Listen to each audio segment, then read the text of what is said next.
En este vídeo vamos a ver las opciones del pincel con un poco más de detalle, porque es una herramienta que vamos a utilizar mucho y algunas de las cosas que vamos a ver aquí se aplican a otras herramientas que tienen el comportamiento del pincel.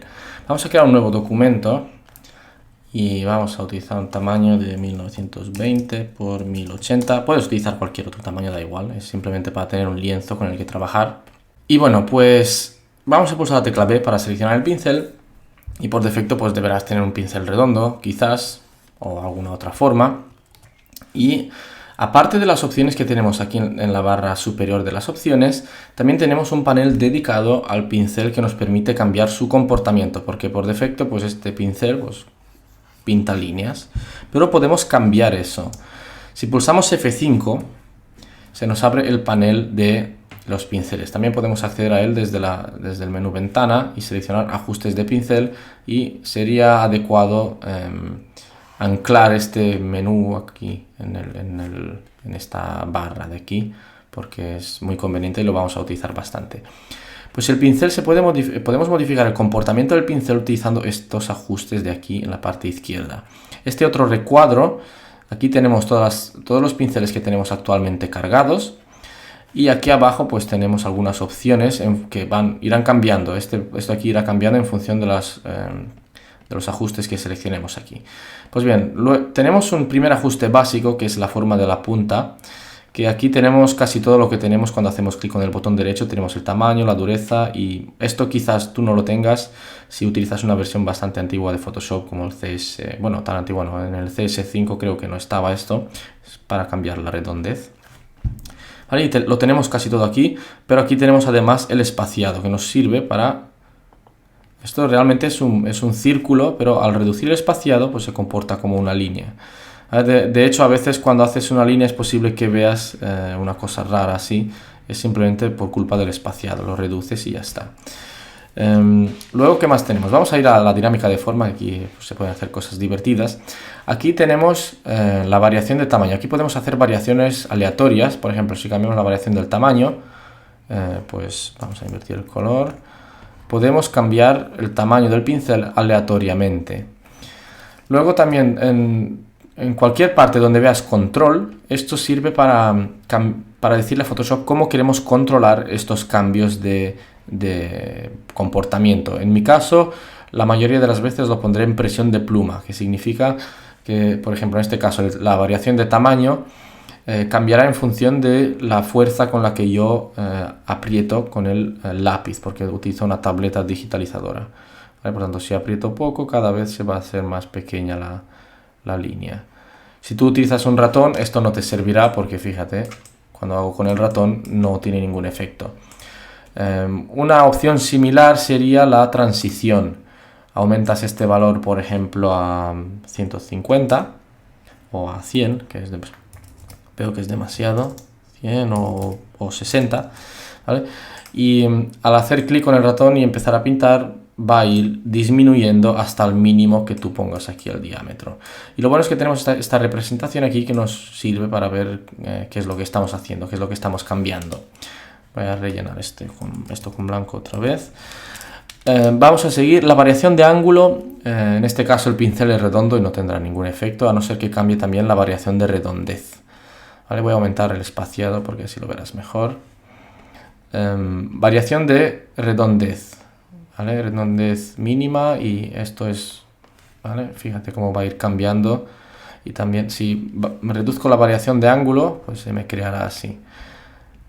¿Vale? Si hago también la variación de ángulo, pues me irá creando cosas aleatorias.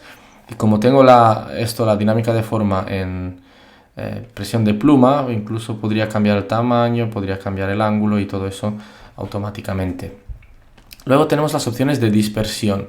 Las voy a ir desactivando una a una cuando los vayamos viendo, porque si no será un lío. Las opciones de dispersión sirven para crear, fíjate, dispersiones. Pintar, cambiar el color.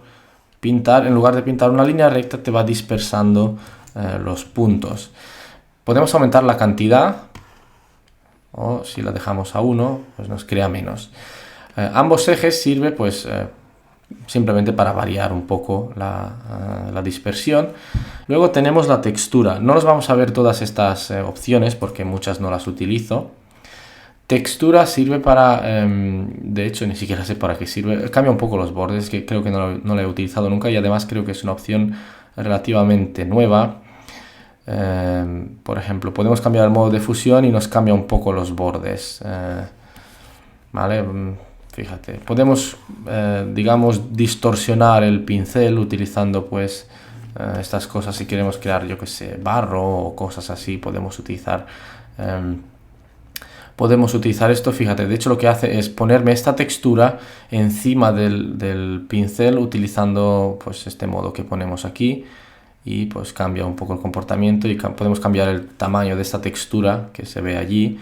Incluso, por ejemplo, vamos a ver motivos 2, podríamos utilizar pues, fíjate, esto de aquí, ¿vale? Y te crea todo tipo de texturas y patrones. Yo no lo he utilizado nunca, la verdad, esto de la textura. Luego pincel doble, aquí podemos combinar dos pinceles, algo parecido a la textura. Ponemos un modo de fusión y mezclamos dos pinceles entre sí y cambiamos el tamaño y el espaciado de uno de los pinceles. Y pues también podemos cambiar esto de aquí, este comportamiento. Si bajo el espaciado, fíjate cómo se me verá. Podemos crear pues suciedad quizás o cosas así. Si bajo la dureza también pues podemos crear todo tipo de texturas.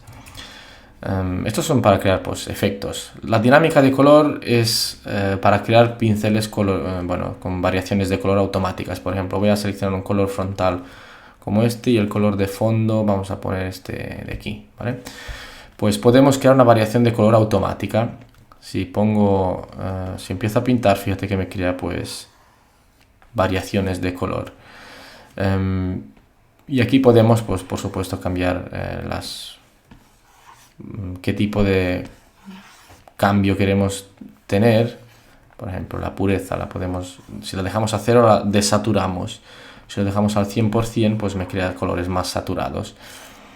Podría servir quizás para crear pues luces de colores. Si aumentamos en la forma de la punta del pincel el espaciado y activamos la dispersión, pues podríamos crear puntos de colores varios, ¿vale? Si lo tienes esto a blanco y negro, por supuesto no habrá variación de color, variará entre el blanco y el negro y ya está. Tendréis que tener algún tono aquí para poder hacer la variación. ¿Vale? Y fijaros ahora, pues creo estos puntos de color y pues se pueden crear este tipo de cosas. Luego tenemos la transferencia. La transferencia es igual que la opacidad. Voy a reducir otra vez el espaciado. La transferencia es igual que la opacidad. Cuando ponemos variación lo hace de forma aleatoria. Fíjate, se crean como puntos allí. Aquí lo verás. No sé si se observa muy bien. Si lo dejamos a 0 y tengo esto en pluma, fíjate cómo me baja. Y lo que pasará ahora es que si yo pinto con este pincel y pulso muy poco, apenas se me verá. Si aprieto fuerte tendré más opacidad del pincel. Es igual que un lápiz. Si no ejerces fuerza, pues pintará muy poco y puedes dar varias pasadas y construir el efecto poco a poco. Por supuesto, yo esto lo tengo a presión de pluma. Si tienes un ratón, la presión de pluma no te servirá y tendrás que poner quizás transición o algo así. Yo lo utilizo mucho con la dinámica de forma y la presión de la pluma aquí, y de esta forma pues vamos a dejar todo esto a 0.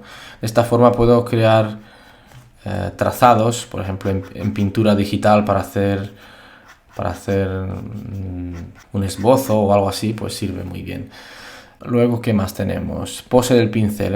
Hay algunos pinceles que, no sé si mi lápiz funciona, hay algunos pinceles especiales que cambian de comportamiento en función de la inclinación del lápiz. A ver si encuentro alguno por aquí. Estos de aquí quizás. Fijaros, la inclinación del lápiz, aunque no sé muy bien cómo funciona, a mí no me sirve mucho. No sé. La verdad es que no los utilizo casi nunca porque no sé cómo funcionan. Luego el ruido tampoco lo utilizo nunca, bordes húmedos tampoco, la concentración también es nuevo, no sé ni para qué sirve, no la he utilizado nunca.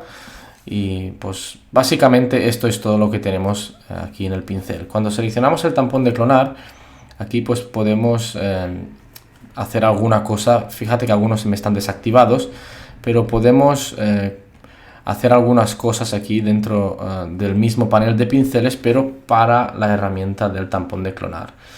Por lo tanto, este comportamiento del pincel es extrapolable en algunos aspectos a otras herramientas.